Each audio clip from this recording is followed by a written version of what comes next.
Our collective job here today is to do some imagining, which is why this is a good sort of follow-on to the last talk, about how things might go, for better or for worse, based on the technologies that exist, that we can imagine existing, maybe that we can't even yet imagine existing.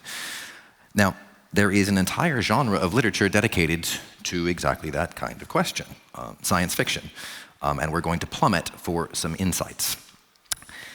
To help with that, I am going to introduce my partner in our dialogue, a longtime tech journalist and editor of Finland's biggest magazines dedicated to tech and engineering and computing, a member of the Science and Innovation Committee of Technology Academy Finland, but most importantly, he is a science fiction expert, encyclopedia, obsessive maybe. So, can I welcome to the stage Harri Junttila.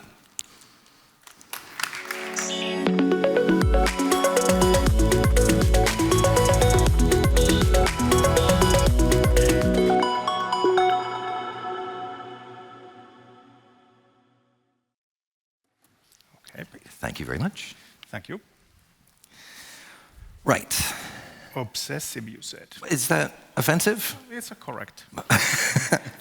Now, the session description has it that we look into what we learn from science fiction that explores the incredible potential of technology. For a start, just so we know our audience a little better here, a show of hands, who in the room considers themselves a science fiction fan? Quite many of us here, then. Oh, okay. We hope not to leave anyone behind, anyway. By way of getting started, though, I have always thought that definitions really matter and sort of set the tone. So let's start with what is science fiction? This turns out to be a strangely academic question. What is science fiction? So, once again, I'm going to lean on others for this and give you a couple of quotes. Kingsley Amis, 1960. Science fiction is that class of prose narrative treating of a situation that could not arise in the world we know, but which is hypothesized on the basis of some innovation in science or technology. Yeah, I agree. Seems fair, okay. Isaac Asimov, 1975. Science fiction can be defined as that branch of literature which deals with the reaction of human beings to changes in science and technology. I agree. Who's going to argue with Isaac Asimov? Okay. No. The elephant in the room here, the biggest change since last we met here in Helsinki has been the jump in AI, LLMs, GPTs, what have you. Mm-hmm. There is one attending today we've already heard from. I wonder if we ought to get a definition, or rather ask a bit of perspective then. Can we wake up Aito again, just for a quick one? In 25 words or less, what role does science fiction play in society?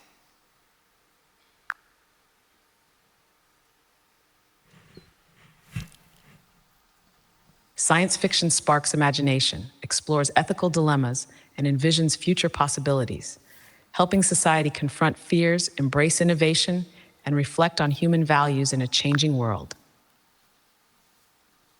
I had to ask 25 words or less because sometimes Aito goes on a bit.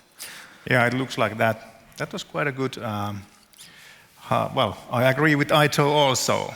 But I would like to, anyway, add something. I think that for me, as editor-in-chief of Tech Weekly, science fiction we are always on the threshold where science fiction becomes tech. We've published stories about caps that you use brain imaging and then you can sort of guide computers with them. So that's like Neuromancer 101.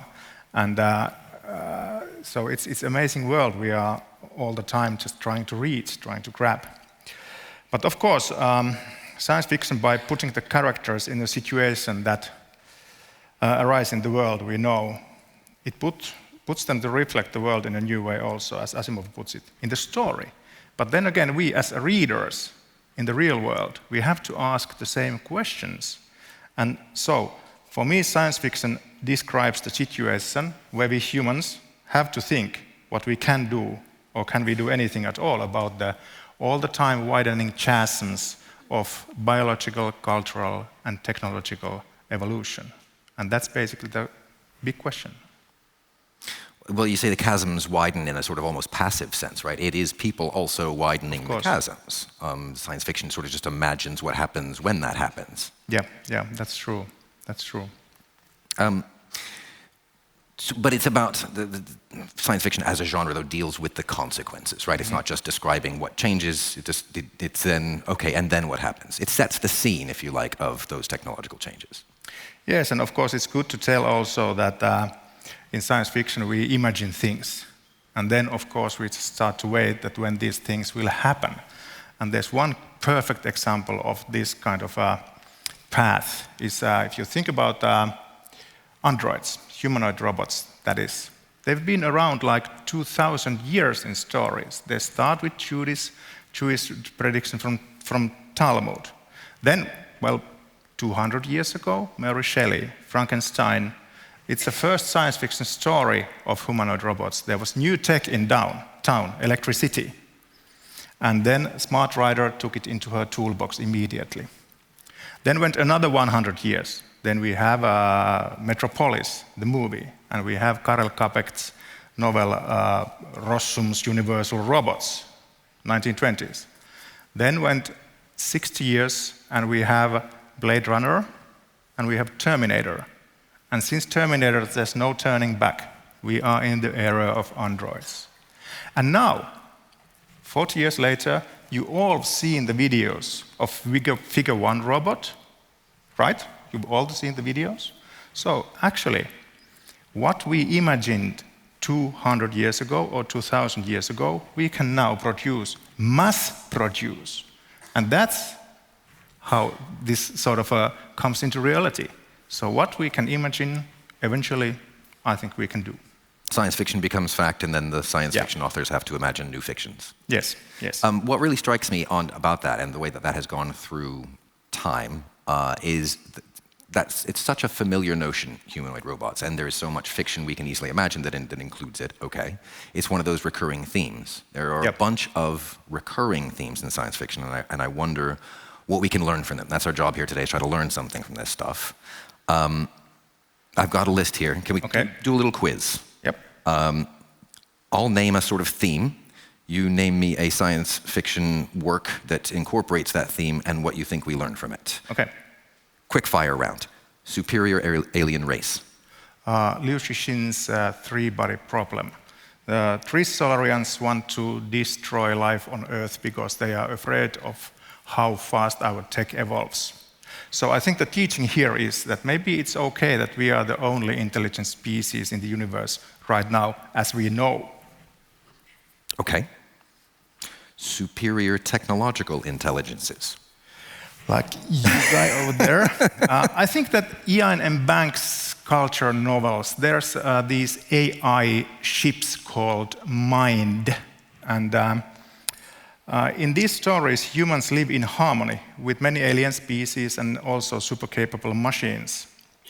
And the teaching here is that it is possible to have a well-functioning ecosystem where some actors are so superior that they actually can wipe out the whole system.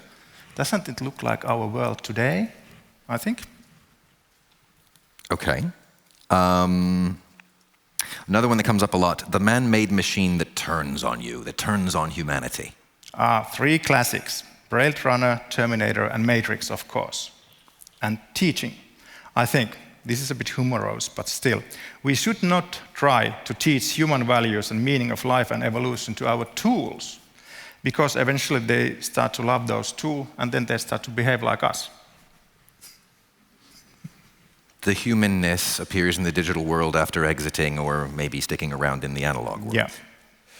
It's a little bit creepy already, guys. Parallel worlds and virtual worlds. We have one good example is Ready Player One from Ernst Cline and the movie of the same title. Basically, quality of living has fallen, but virtual tech is very advanced and very cheap.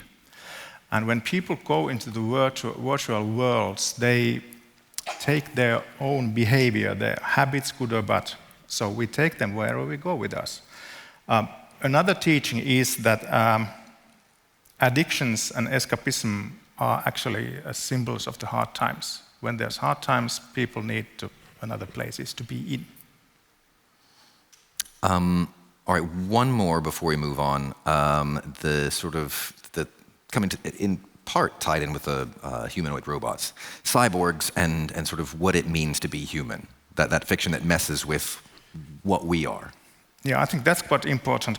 We have, of course, classics, Frankenstein, as mentioned before, and then a movie from the 1980s, I think, RoboCop, which is very, very, very good movie in thinking this, that what it feels like to be a mixture. Teachings here, I think they are more like questions. We already have machines in our bodies. So when we cross the line where it starts to change how we see ourselves as human beings, like when a cyborg is so little a human, it becomes expendable. Because that's where scientists want to lead us, of course. And I'm interested in seeing that too. Well, there's a sort of theme that connects those there in that they are examinations of human frailties. They are maybe expressions of anxiety that people have, authors have, readers have, viewers have, about humanity sort of being knocked off its perch, having its superiority questioned. Yes, of course, that's a big question. There's always someone or something coming to us. And we don't want that to happen, so that's why we are telling the stories of it all the time. Okay, getting creepier, everybody. We've been talking about what science fiction is, what it sort of reflects a bit, but let's come back to the purpose, the role that it plays.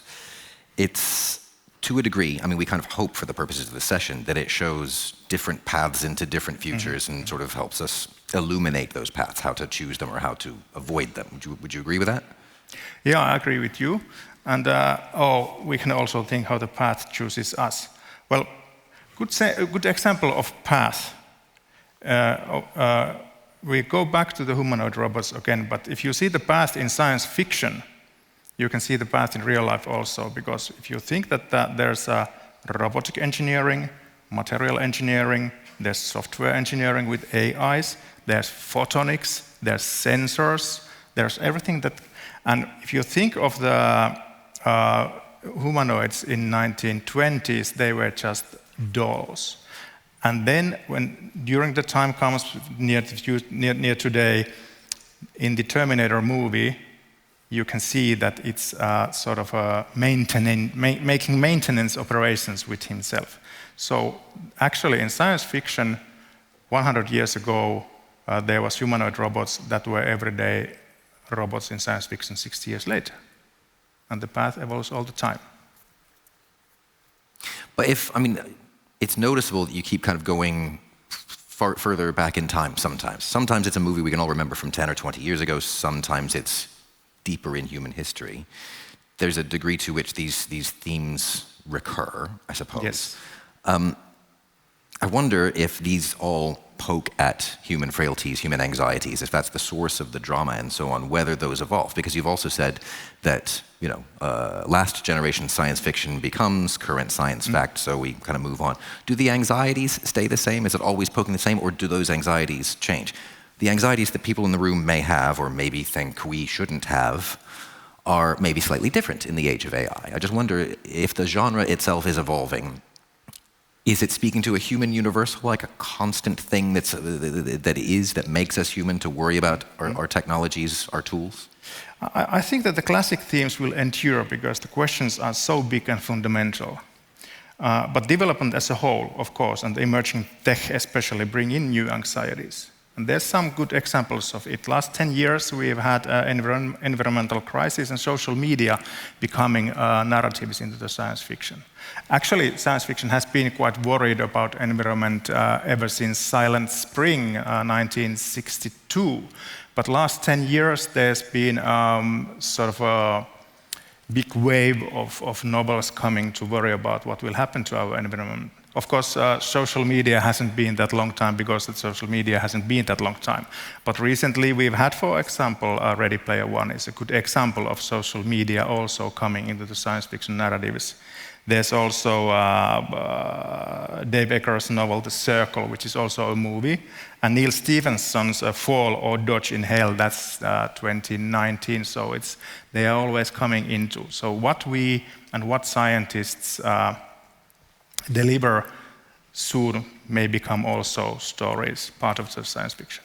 I would argue there's some subtlety there between some of the examples there. Environmental collapse is sort of like a straightforward fear. Yeah.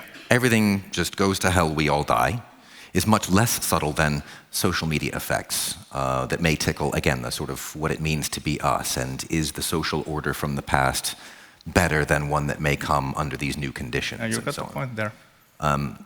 Just how much of what we're talking about here is about, how much do you think science fiction deals with the subtleties of those kinds of questions?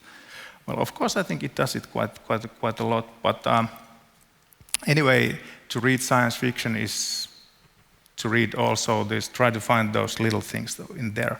They might be hidden, but they are usually there. I'm gonna get a reading list from you before this is over. There's also the degree to which this isn't, science fiction doesn't act necessarily as a sort of telescope into the future, but acts as a sort of critique of the present, right? And in fact, we talked before about Utopia, Sir Thomas More's book, was, many argue, a critique of the present rather than a sort of imagined, flawless future world. Where do you think science fiction has had real effects in the current world at the time of its publication because it makes that kind of commentary? Previously, it actually has not been so big of an issue because science fiction world and everyday living were so far apart. But as yesterday's science fiction is becoming more and more today's tech, and that too has consequences. Like everybody here knows tech tycoons, those billionaire guys, and they try to make their childhood dreams come real life, really. And they do have political power. I quote here science fiction author Charles Stross. He wrote an excellent piece of this in Scientific American last year. We still have a little time. Billionaires who grew up reading science fiction classics published 30 to 50 years ago are affecting our life today in almost too many ways to list. Elon Musk wants to colonize Mars. Jeff Bezos prefers 1970s plans for giant orbital habitats. Mark Zuckerberg has blown 10 billion trying to create the metaverse from Neil Stephenson novel Snow Crash, and so on and so on and so on. So they want to change the world look like how they want it to look, and they are actually not asking permits from anyone, I think. And that's a bit scary. If you think that Elon Musk is right now using all his capacity for the good of the humanity, I think it's a tricky question. Is he or is he not? With only 8 minutes left in the session, I don't think I want to tackle that one, actually. Okay, in fact, let's steer entirely away from that. Insofar as science fiction acts as a window on the future, what about examples where an imagined science fiction future comes to pass? Basically, where the hypothesizing, the future gazing of science fiction gets it right. What do we learn from examples of that? Are there good examples of that?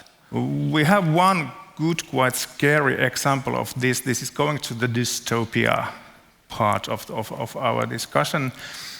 Like Margaret Atwood's Handmaid's Tale. I think you've seen the series or read the novel. And that's about oppression of women in a very patriarchal society. So now, if Donald Trump wins elections next week, he is using as his political Bible Heritage Foundation's Opus Project 2025. And Project 2025 has one focal point in his policies. It's family. There's a promise of patriarchal hierarchy, where there is no room for other than conservative sexual identities. I'm quoting here one professor now. It would make more strict policies on abortions and other sexual health issues, forbid abortion pills, collect information, etc., etc. So the goal is to strengthen the position of men and subject women of reproductive age to strict control. It's a straight copy of Atwood's Dystopia, which is 40 years old, and still. And the irony here is that I think that these guys have read Atwood's novel, went to the office and said, this looks cool, let's do it. And now it's happening, probably. That's scary.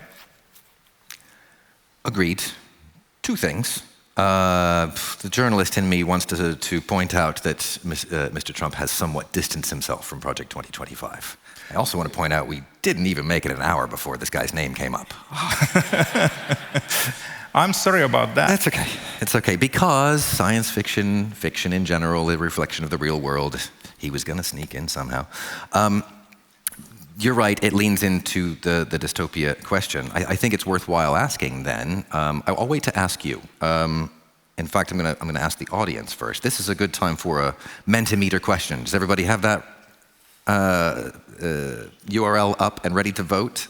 Nice and easy one, either or. Would you say, on balance, that science fiction is utopian or dystopian? We'll get some answers in due course. We'll hear about what the audience reckons after the break. I wanted to ask you first, get your votes in before you hear what we have to say on the stage. And before I ask you, I'm going to wake up our AI again. Can I speak to Aito one more time real quick? In 25 words or less, do you think science fiction is utopian or dystopian? Science fiction inspires innovation, critiques society, and explores ethical questions, helping humanity imagine future possibilities and prepare for the impact of technological change. I'm glad I'm not depending on this AI for driving my heavy machinery. May I ask Aito again, briefly? In 25 words or less, do you think science fiction is utopian or dystopian?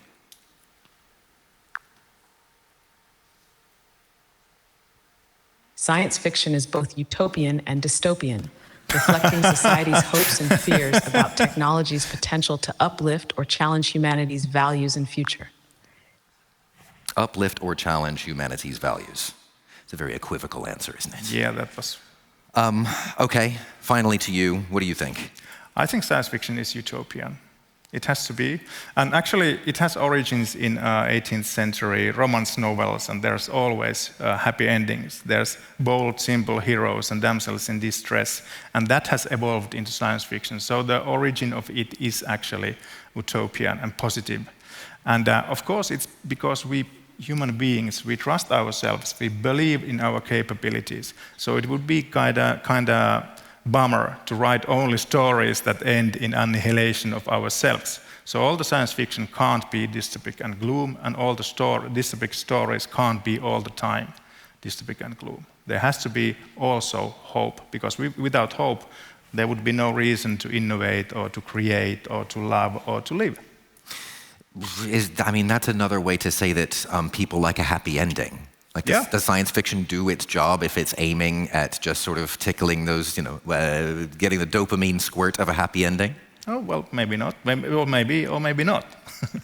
But it's you sound as equivocal as the AI now. Yeah. I like Aito. No, I think that if there's one message that I would like to give to you people, in science fiction there's always there's haste, there's accidents, there's danger, but there's haste. And when we are living in this competitive world, it always looks like that we have to be very fast in our decision making. But I'd say that after reading quite a lot of science fiction, I'd say that take your time, ruminate like hell. Because when these difficult questions arise, instead of thinking only what we can do with this tech, you should also at the same moment start thinking how it affects society around it. And it's not going to delay your R&D projects when you start thinking about it immediately. But if you start to think it when it's already there, then it delays everything. Is that a suggestion then that science fiction should be part of, any executive's reading list in some way? Rather science fiction than business blah, blah, blah. Brushing it away at a stroke.